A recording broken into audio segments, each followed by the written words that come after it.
Olá, bem-vindos a mais um episódio de Pronúncia sobre as Autárquicas 2025 do Porto.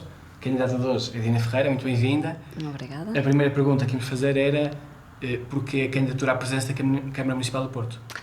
Antes de mais, obrigada, agradecer o convite, é com muito gosto que também estamos nesta entrevista.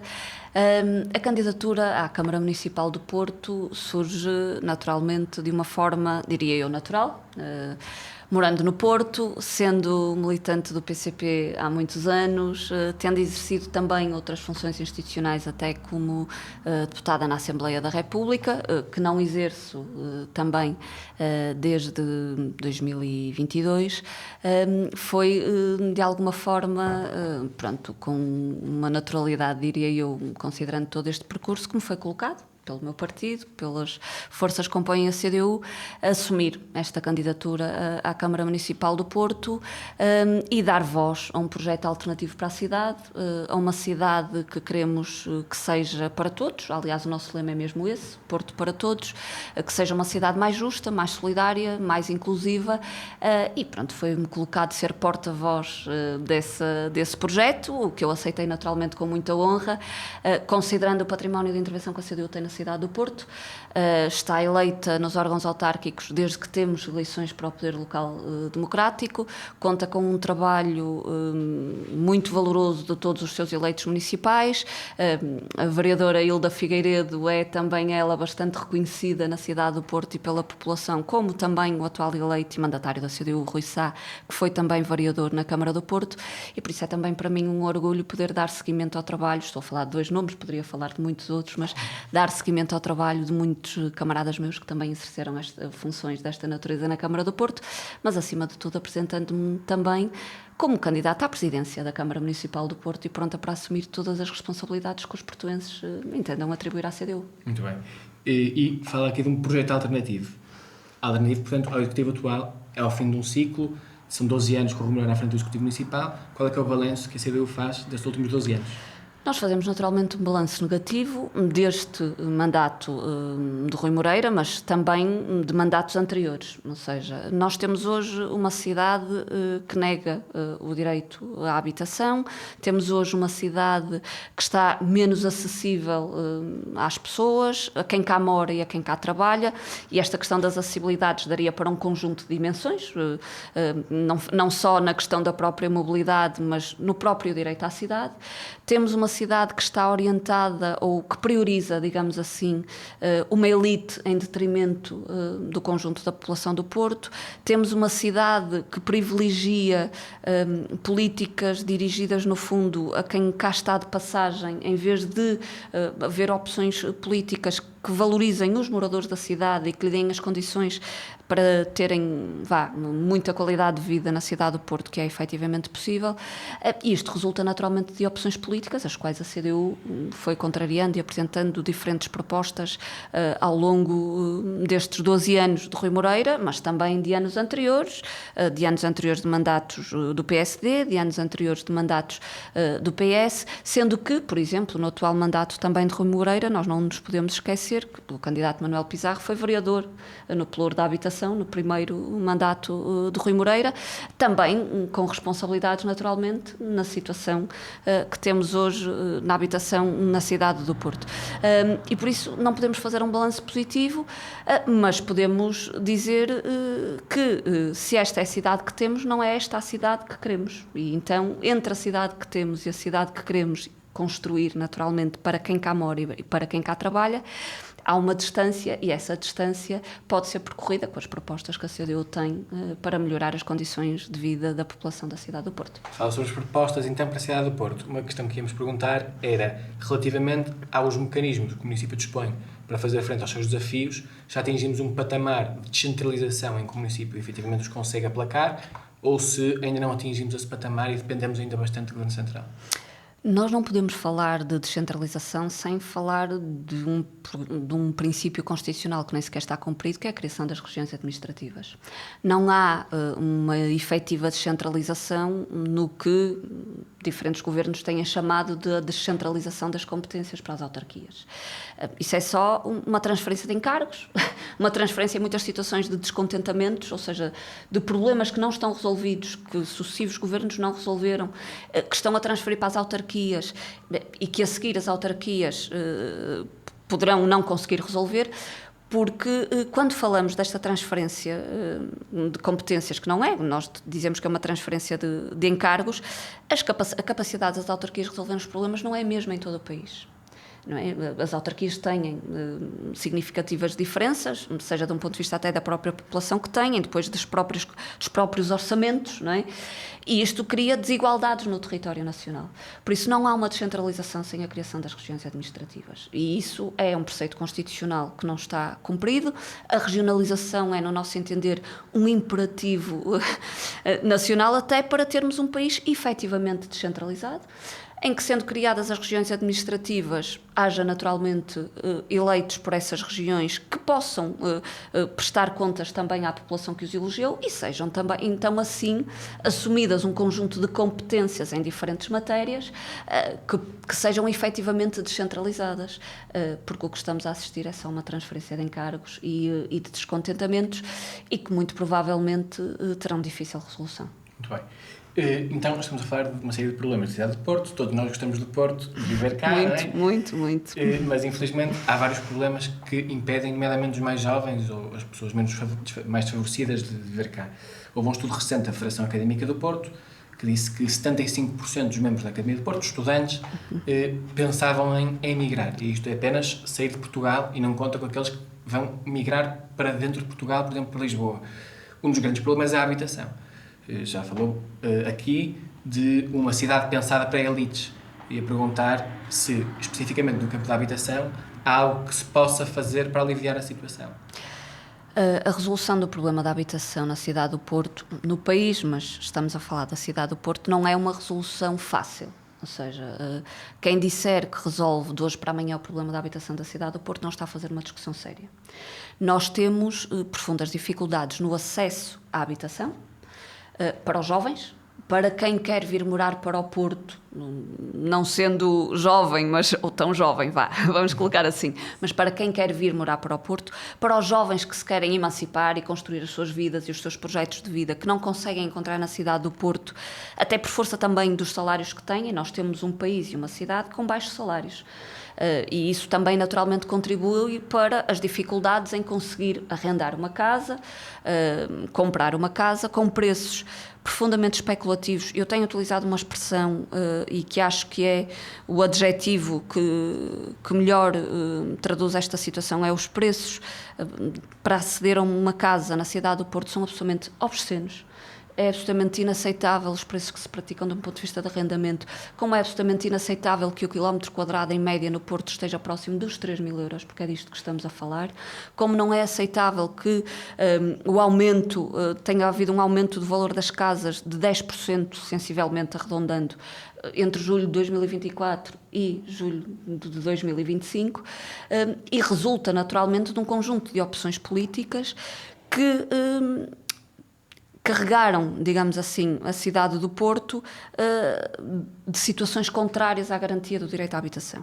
Nós estamos a falar de uma cidade na qual tem proliferado a atividade turística e um conjunto de outras atividades associadas, na qual tem proliferado a construção de hotéis e de alojamentos locais. Aliás, estão previstos 122 novos hotéis para a cidade do Porto, que a concretizar significam qualquer coisa como 7,6 hotéis por quilómetro quadrado na cidade, criando naturalmente uma pressão sobre a habitação e criando condições para a especulação imobiliária que é um caminho que rejeitamos. Não isolamos isto nestas questões. Nós temos uma legislação, por exemplo, do arrendamento que torna fácil o despejo, que precariza os contratos de arrendamento. E isto é uma legislação a nível nacional que tem que ser revista. Nós não colocamos a resolução do problema da habitação única e exclusivamente nas mãos dos municípios. Nós achamos que esta é uma responsabilidade do Estado Central, que o Estado Central tem que assumir, sem prejuízo, naturalmente, da intervenção das autarquias nesta matéria. A CDU tem um conjunto de propostas para ajudar, para contribuir para a resolução do problema da habitação, a construção de mais habitação pública, por exemplo, que naturalmente também contribui para travar a especulação imobiliária, a construção de mais habitações para renda apoiada, 3 mil, porque estamos a falar, por exemplo, de 3 mil famílias que estão em situação de carência, que estão identificadas na Carta Municipal de Habitação. Também o mesmo número de fogos, por exemplo, no que se chama a renda acessível, sendo que 1.000 euros de renda não é renda acessível, o que nós defendemos é uma renda efetivamente acessível. Teremos que, se calhar, encontrar aqui uma outra expressão, mas naturalmente que considere também os rendimentos dos agregados familiares.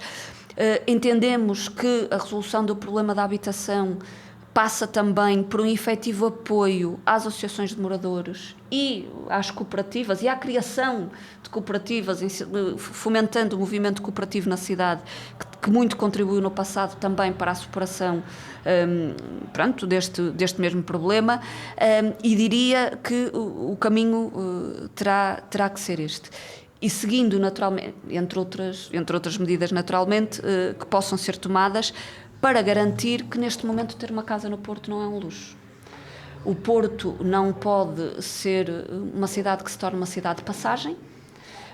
O Porto tem que continuar a ser uma cidade na qual cá morem as suas gentes. Há pessoas de décadas que estão a ser expulsas das suas casas e isso também faz com que se perca a identidade do Porto, que é tão característica e tão elogiada até de um ponto de vista internacional, mas que, se não tiver aqui as suas gentes de sempre, o Porto é só mais uma cidade igual a muitas outras, por essa Europa fora e por esse mundo fora. Duas questões, por agora. Uma primeira é relativamente à habitação social. O Porto, neste momento, é supostamente o município que tem mais habitação social do país, com mais ou menos 11, 12%. Sim. E a perguntar se isso não seria suficiente neste momento ou se é preciso mais, e qual é que é a perspectiva da habitação social dentro da habitação pública, e a perguntar se a construção de mais habitação pública não pode comprometer o orçamento do município do Porto. Bom, nós falamos na construção da habitação pública, incluindo o que se denomina habitação social, que nós incluímos tudo como habitação pública, ou seja, quando nós falamos de construir mais habitação pública, mais uma vez não colocamos isto às costas do município. Nós achamos que o Estado Central tem, efetivamente, que assumir as suas responsabilidades e garantir, nomeadamente ao próprio IRU, condições para que o IRU exerça as suas funções na garantia da habitação a nível nacional, mas também na cidade do Porto. Por isso não colocamos às costas do município do Porto a construção de mais habitação pública. O Porto terá sensivelmente, eu não quero dizer o número errado, mas eu penso que rondará na habitação municipal cerca de 13 mil casas de habitação municipal e terá mais de 2.000 a 3.000, entre outros registros, e também habitação do IRU. Por isso estamos a falar de habitação pública que na cidade do Porto não chegará aos 16 mil fogos, mas estamos a falar de uma cidade que prevê no seu regulamento municipal que possam existir até 20 mil alojamentos locais. Isto é uma inversão daquelas que devem ser as prioridades, principalmente face a uma situação na habitação que eu considero dramática e que estamos perante uma situação de emergência na garantia do direito à habitação. Não só no acesso, e queria só acrescentar isto, já lá vamos à outra questão, sim, não só no acesso, mas na garantia de uma habitação digna para as pessoas viverem, porque há também muita gente que, vivendo no Porto, vive em condições profundamente indignas. Relativamente a outra questão, que é sobre a construção nova. Tem havido agora uma polémica, especialmente na zona próxima, Viana Álvares, sobre construção em altura. Estão projetadas torres de 25 andares, e a perguntar qual é que é a perspectiva da CDU contra a construção em altura, que pode, por vezes, chocar contra a estética urbana de determinadas zonas. Eu diria que, se calhar, não alimentaríamos tanto essa questão concreta, porque as questões de habitação, até da própria construção privada, não é? De que é disso que estamos a falar, na cidade do Porto, vão muito além disso. Por exemplo, nós estamos na construção privada a assistir a uma prevalência de uma chamada construção de luxo, que está longe de ser para qualquer um de nós que queira morar na cidade do Porto. E, de um ponto de vista da própria construção privada, só até para dar aqui também um exemplo, a Câmara lançou também um protocolo até para o Monte Pedral e para o Monte Tabela, uma espécie de uma PPP, que foram exatamente as construções de habitação em condições mais acessíveis que não se concretizaram. Foram aquelas que dependeram também dos concursos privados ou de uma forma dos próprios privados se quisesse executar aquele concurso.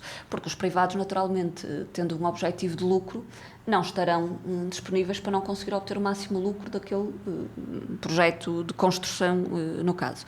E por isso, percebendo a questão da estética urbana, eu também acho que a própria questão da estética urbana no próprio Conselho tem naturalmente que ter uma avaliação e uma ponderação do próprio ordenamento do território. Eu percebo naturalmente e temos acompanhado as questões que são colocadas até por moradores próximos daquela zona, mas não queria reduzir as matérias de habitação a esse problema específico. Acho que havendo essas manifestações no fundo, de contestação a esse projeto, de um desconforto com a existência desse projeto nas proximidades, tudo isso tem que ser avaliado, as pessoas têm que ser naturalmente ouvidas e a Câmara Municipal não se pode omitir de fazer esse papel, de ouvir, de escutar e de perceber depois se a execução do projeto é efetivamente o que melhor beneficia a cidade, não querendo eu reduzir isso à questão da estética, nem nada que se pareça. Relativamente a outra zona específica da cidade, nomeadamente o bairro do Aleixo. O bairro do Aleixo, em princípio, não voltará a ser o que já foi há 15 anos, mas é preciso prever o que é que vai ser no futuro.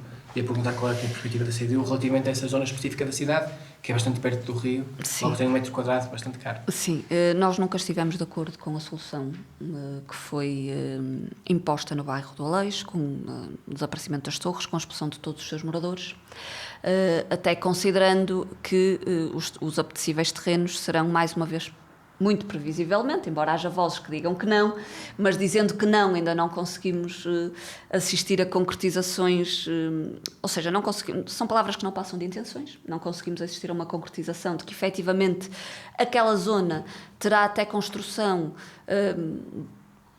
acessível a quem queira morar na cidade, incluindo aos próprios moradores que lá estiveram e que foram de lá expulsos e que teriam todo o direito de regressar àquele que sempre foi o seu espaço e que sempre foram zonas, os territórios da cidade que ocuparam. Por isso, a perspectiva que nós temos para ali é que, naturalmente, deve ser garantida habitação permanente naquela zona, habitação permanente acessível a quem mora ou a quem queira morar na cidade do Porto, privilegiando quem morou no Aleixo, quem lá esteve muitos anos e quem queira, naturalmente, voltar para aquela que foi a sua casa de sempre, digamos assim. Como o tema da habitação é sempre um tema que anda de mão dada, que é o tema do turismo, de que já falámos um pouco. Há relativamente pouco tempo uma deliberação da Câmara de que a Câmara recusou uma moratória sobre o licenciamento de hotéis e alojamentos locais e a perguntar qual é que é a perspectiva da CDU relativamente ao turismo, se temos turistas a mais ou a menos, ou seja, se é bom termos os proveitos económicos ou se é pior continuarmos a ver o preço da habitação a aumentar. Pronto. Ora bem, nós naturalmente precisamos da atividade turística, ou seja, nós quando falamos no fundo do turismo enquanto um elemento de pressão sobre a habitação e enquanto um elemento que contribui para a própria especulação imobiliária, não estamos a dizer que é para acabar com o turismo. Ou seja, a atividade turística é necessária, é importante para a cidade do Porto, deve naturalmente ser devidamente valorizada. O Porto não pode depender de uma única atividade económica. Nós estamos a falar de uma cidade que depende, ou que está num caminho de depender do turismo, da restauração e da hotelaria, esquecendo o comércio local e de proximidade, até por força, promovendo no fundo o grande comércio, que acaba por fazer com que se encerrem um conjunto de lojas e de comércios locais, e ao mesmo tempo é uma cidade que está cada vez mais dependente desta atividade. Foi desindustrializada ao longo dos anos, mas tem todas as condições também de ter uma atividade económica diversificada e uma economia local que seja efetivamente diversificada. Nós entendemos que não devem ser atribuídas mais licenças para alojamento local nem há nenhuma necessidade da construção de mais unidades hoteleiras na cidade do Porto. Aliás, nós temos elementos... Os últimos dados que tínhamos não são destes últimos meses, mas dos últimos elementos que tínhamos diziam-nos que as dormidas existentes no Porto estavam sensivelmente preenchidas entre 60% a 70%. Isso é possível obter até através da questão da taxa turística. Ou seja, isto também demonstra que não há um esgotamento das dormidas na cidade e que, por isso, essa não é de todo uma necessidade que se coloque. Travar mais licenciamento para o alojamento local, travar também, naturalmente, a construção de mais hotéis, é também, no fundo, priorizar aquilo que é necessário neste momento para a cidade. Não é disso que precisamos neste momento, precisamos de garantir acesso à habitação e precisamos de travar e baixar os preços obscenos que são praticados na cidade do Porto para alugar um T1, para alugar um T0, para alugar um quarto, para muitos estudantes que querem estudar na cidade do Porto, que não tendo sequer as residências estudantis públicas que lhes respondam, deixam mais de um salário muitas vezes, além do valor que têm que pagar das propinas e dos materiais escolares e de tudo isso que estará associado. E relativamente ao comércio tradicional, temos usado o caso emblemático da Rua 31 de Janeiro, a antiga Rua de Santo António, Sim. quer dizer, é um sítio com bastante comércio tradicional que agora está relativamente vazio, e a perguntar qual é que é a proposta da CDU para guardar o resto do comércio tradicional que o Porto ainda tem. Naturalmente que nós temos que incentivar o comércio tradicional e, em muitas situações, o comércio tradicional é também vítima da especulação imobiliária e de senhorios, e nós temos utilizado também muito esta expressão, senhorios sem rosto, fundos imobiliários que aparecem e que acabam por fazer contratos ou exigir rendas que muitas pessoas que estão no comércio tradicional e em lojas históricas da cidade e em associações e coletividades já agora estão longe de conseguir assegurar ou comportar essas rendas astronómicas que acabam por lhes ser impostas. Por isso, desde logo, travar a especulação imobiliária assegurará que muito comércio tradicional se mantém na cidade do Porto. E, naturalmente, fomentar e divulgar o comércio tradicional que a cidade tem e, desde logo, também recuar na promoção do grande comércio, dos grandes hipermercados, quando temos condições para ter lojas de proximidade, mercearias de proximidade, que são ameaçadas exatamente pelas grandes superfícies e, como tal, ou seja, não precisamos de mais grandes superfícies, precisamos sim que quem também durante muito tempo garantiu um conjunto de fornecimento de bens e serviços à cidade no comércio tradicional tenha condições de continuar a garantir. Nós assistimos recentemente ao encerramento da Livraria Latina, também no fundo na Rua de Santa Catarina, mas é mesmo ali no fundinho de 31 de Janeiro ou no início, dependendo de como dependendo de como quisermos ver isso. A Livraria Latina encerra porque não consegue continuar a comportar os custos que lhe são pedidos por aquele espaço. Uma livraria com uma história ligada ao Porto, não é, que desaparece de um momento para o outro e com ela desaparece também todo um percurso, toda uma história de muitas gerações que ali estiveram, transferindo-se, desaparecendo livrarias e com isso também limitando até o acesso a uma parte da dimensão cultural da cidade.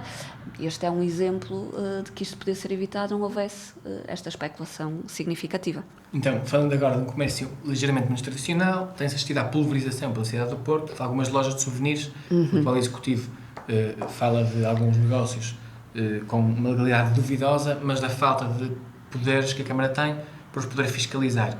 Se revêem nestas considerações? Relativamente a isso, acima de tudo, tem que ser denunciada às autoridades competentes, desde logo autoridades policiais, autoridades de investigação, ou seja, se temos uma suspeita de uma situação, se temos algum elemento, algum indício de uma situação de ilegalidade em qualquer coisa, não só nas lojas de souvenirs já agora, mas em qualquer elemento ou em qualquer estabelecimento da cidade, isso deve ser naturalmente comunicado e denunciado às entidades competentes para que possam ser elas a fazer esse trabalho.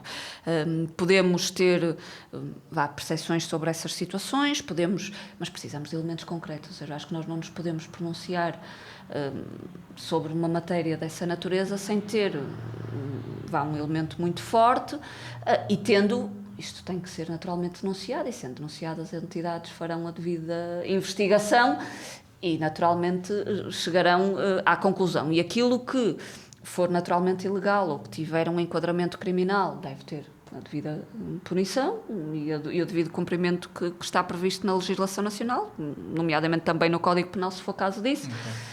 E acho que o caminho tem naturalmente que ser esse, envolvendo as entidades competentes para fazer essa investigação. Eu puramente todas essas que não situações. São a Polícia Municipal. Nós não entendemos a Polícia Municipal como uma polícia xerife, vou utilizar esta expressão porque acho que se calhar dá uma visão daquilo que muitos defendem para a Polícia Municipal. Nós não acompanhamos isso, reconhecemos naturalmente a importância da Polícia Municipal, dos seus trabalhadores, dos seus profissionais, que aliás estão longe de ser valorizados como deviam, do ponto de vista de salários, de carreiras e até da própria progressão nas carreiras e da consideração também do risco da sua profissão, e temos acompanhado isso até de um ponto de vista de intervenção municipal. O que entendemos também é que há competências já também distribuídas por outras forças de segurança, não vamos multiplicar competências. Aliás, eu vou até partilhar aqui, tentar partilhar muito rápido, uma proposta que temos, que um dos partidos que integra a CDU, o PCP, tem para as questões das forças de segurança a nível nacional, não é a nível local. Vou partilhar só para enquadrar também esta ideia. Sim. Que nós até já chegamos a apresentar uma proposta no sentido da fusão da própria PSP e da própria GNR, criando, ou seja, uma única força de segurança nacional e uma força civil, digamos assim, uma polícia civil, exatamente porque na PSP e na GNR assistimos a situações de duplicação de funções, divergindo às vezes só no território que ocupam. Pronto. E por isso o enquadramento que temos, de um ponto de vista também das forças de segurança, porque isto não apareça no ar, não é? Não é uma coisa... tem também a ver com este posicionamento que temos, e entendendo naturalmente os profissionais da Polícia Municipal têm que ser valorizados, como têm que ser também valorizados os profissionais da PSP, da GNR, da Polícia Judiciária, mas falo da PSP por força também da representatividade que tem na cidade do Porto, cujas condições de trabalho e salários estão muito longe de ser aquelas que devem ser dignas no exercício de uma profissão com a importância que tem ser um agente de segurança, digamos assim. Ou seja, um problema mais nacional. Nessa linha, e falando de outra questão de fiscalização, que o Executivo Municipal já denunciou que tem poucas capacidades para fiscalizar, que está relacionado com a emissão pelos juntas de freguesia de atestados de residência com suspeitas de irregularidade.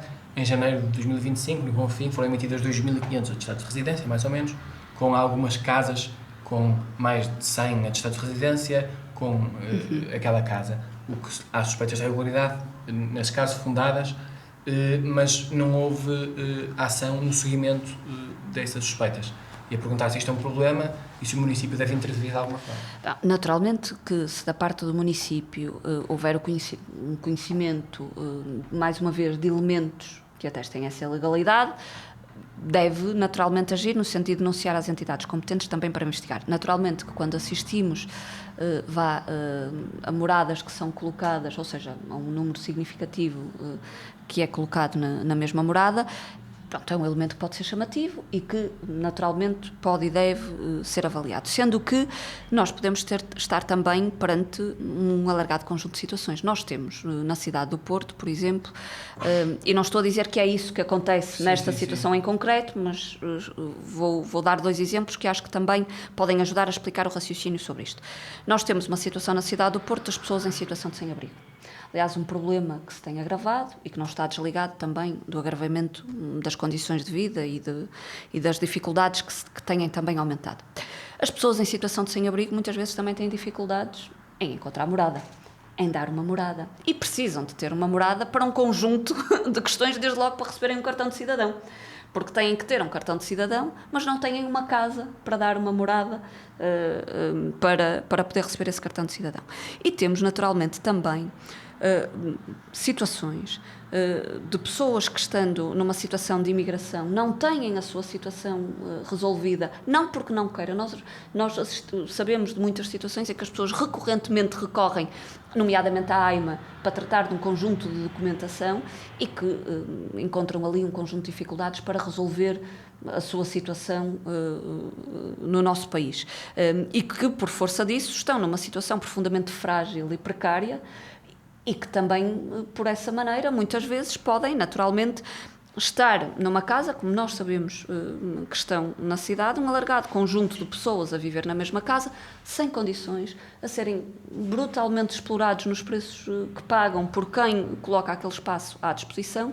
Pronto, e isto é naturalmente um problema que tem que ser encarado pelo município, que tem que ter a denúncia, como disse, às entidades competentes, mas que não deve de todo ser utilizado para qualquer tipo de caminho ou de discurso que seja de achincalho a estas pessoas, que seja numa tentativa de discriminação, num discurso de racismo e de xenofobia. Nós não alinhamos nisso. E a propósito disto, deixe-me dizer uma coisa: ninguém é ilegal. Podem existir situações de irregularidade, mas nenhuma pessoa, a existência de nenhuma pessoa é ilegal, e eu acho que isto é importante dizer no atual momento político que vivemos. Muito bem. Agora, mudando aqui de tema, e estávamos agora a falar de fiscalização, passamos para outra linha da fiscalização, que é o caso da segurança. Todos os candidatos têm pronunciado sobre a segurança no Porto, se o Porto continua uma cidade segura, se está menos seguro, ou se é apenas uma questão de percepção, e a perguntar quais é que são as perspectivas da CDU relativamente à segurança. Relativamente a estas matérias da segurança, nós temos colocado, ou seja, nós reconhecemos a necessidade do reforço de efetivos da PSP e da Polícia Municipal na cidade do Porto. E reconhecemos essa necessidade, até em diferentes conversas que vamos tendo, e por força também do que muitas vezes a população nos faz chegar. Nós não temos elementos, e desde logo elementos concretos ou números, desde logo no RASI, que possam indicar que há um aumento de criminalidade ou um aumento de situações, criminalidade grave ou de pequena criminalidade na cidade do Porto. Eu admito que possam existir sentimentos e percepções de insegurança por parte das pessoas, da população, e é público que isso existe, sendo que eles depois também são alimentados e são empolados por forças políticas que também entendem que devem crescer à custa desse empolamento e também, de alguma forma, acabam por ser empolados em muitas situações com recurso até, às vezes, a factos que estão distorcidos, que não correspondem muito bem à verdade, e também, por força, muitas vezes, multiplicações nas redes sociais também é uma realidade. Mas a resolução, ou o contributo para que haja mais um sentimento de segurança na cidade do Porto, colocaria eu aqui em duas dimensões. A criação das superesquadras afastou as polícias das comunidades. Por isso, o que é preciso é garantir um policiamento de proximidade que passa por garantir esquadras e postos inseridos nas comunidades. Que a população reconheça naquele local o sítio da PSP, por exemplo, no qual se pode dirigir em qualquer situação, e que os próprios polícias vão também conhecendo, naturalmente, as dinâmicas e as vivências das comunidades. E este é um elemento, além da valorização dos profissionais, que já falei anteriormente. Um outro elemento que eu penso que será importante falar também, até porque vem, de alguma forma, atrelado à questão do Aleixo, e naturalmente é uma nova realidade que se vive em outros bairros do Porto, na Pasteleira, no Cerco, neste momento, que tem a ver com as questões do tráfico de droga, que naturalmente tem que ser combatido o tráfico de droga e tem que ser acompanhado àqueles que estão numa situação de toxicodependência, o seu tratamento e a sua reinserção, sendo que nós também não desligamos um trabalho, não queria dizer um menor trabalho, mas não desligamos uma resposta que não tem sido tão assertiva do desaparecimento do IDT. Nós tínhamos o Instituto de Droga e Toxicodependência no nosso país, que era, aliás, um exemplo, um instituto que era um exemplo a nível internacional, como, aliás, o somos na legislação das matérias da toxicodependência. Esse instituto foi desmantelado e, naturalmente, isso colocou em causa um trabalho de longos anos feito por muitos técnicos, em que se conseguiu fazer um combate ao tráfico e ao consumo de drogas de forma exemplar na cidade do Porto. E hoje assistimos a um retrocesso.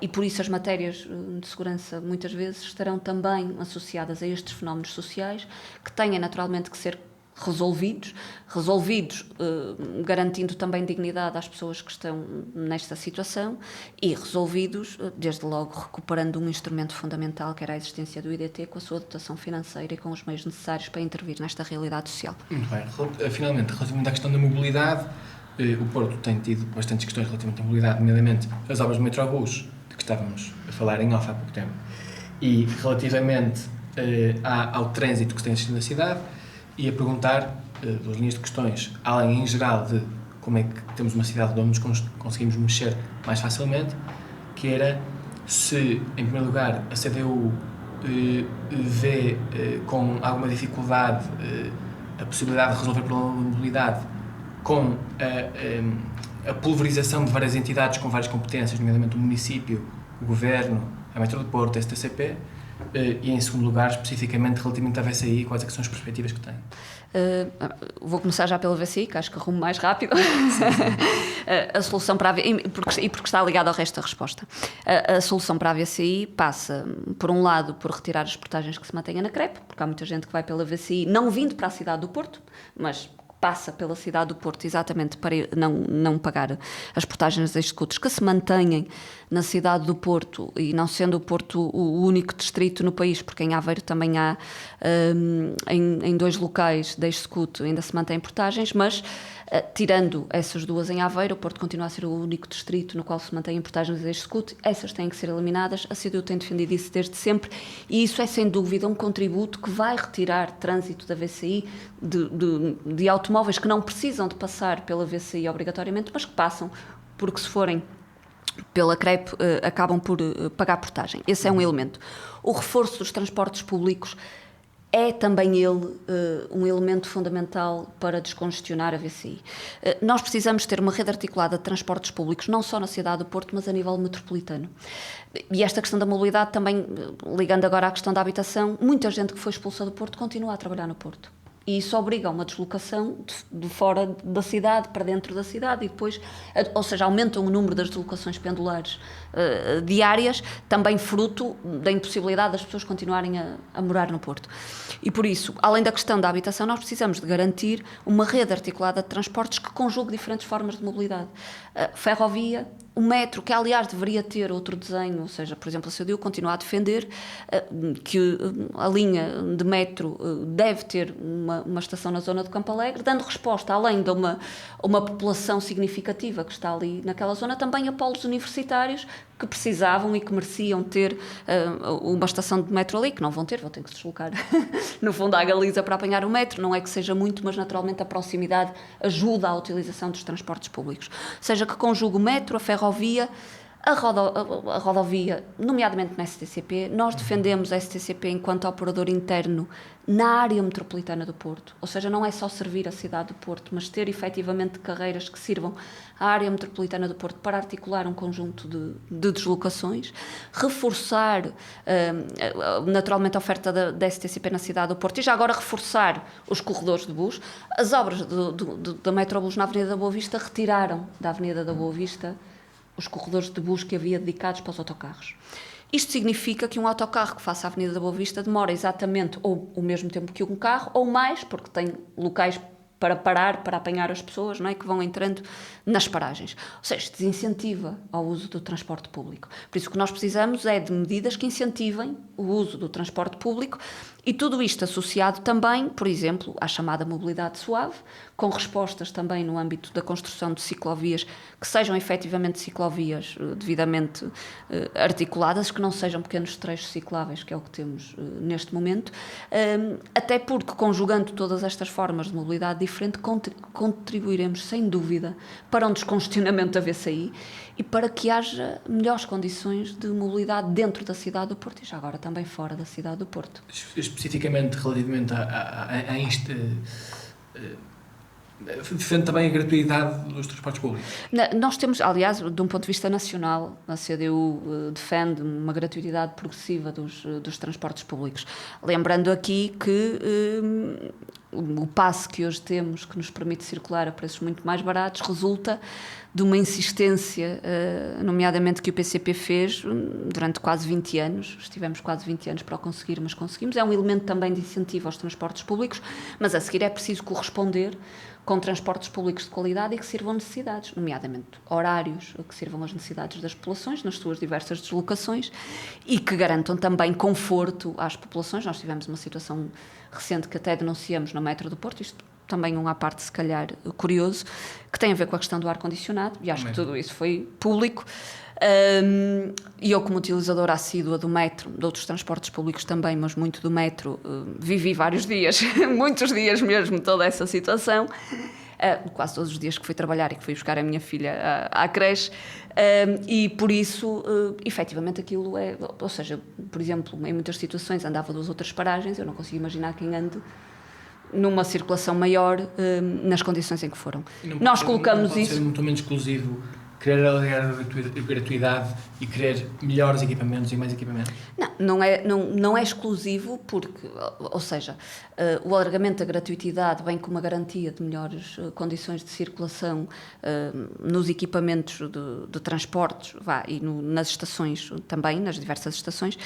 Nós também defendemos naturalmente responsabilidades do Governo Central nesta matéria para que haja o devido investimento. Nós estamos a falar de investimento em qualidade de vida, que também tem retorno significativo. Estamos a falar de um investimento que entendemos também que o Governo Central deve assumir no âmbito dos próprios transportes públicos, depois para garantir até também uma universalidade, um direito à mobilidade.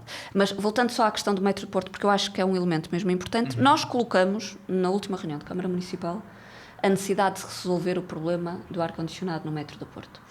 Pois essa proposta foi rejeitada, o que não deixa de ser curioso por várias forças políticas, o que não deixa de ser curioso face a uma necessidade da população. Nós apresentamos uma proposta em que, no fundo, afirmamos que é preciso resolver o problema e um alargado conjunto das forças políticas do Executivo Municipal entende que não. E por isso entendo que as pessoas devem continuar a circular nas condições em que estão a circular no metro, nomeadamente no verão, com mais calor e tudo mais.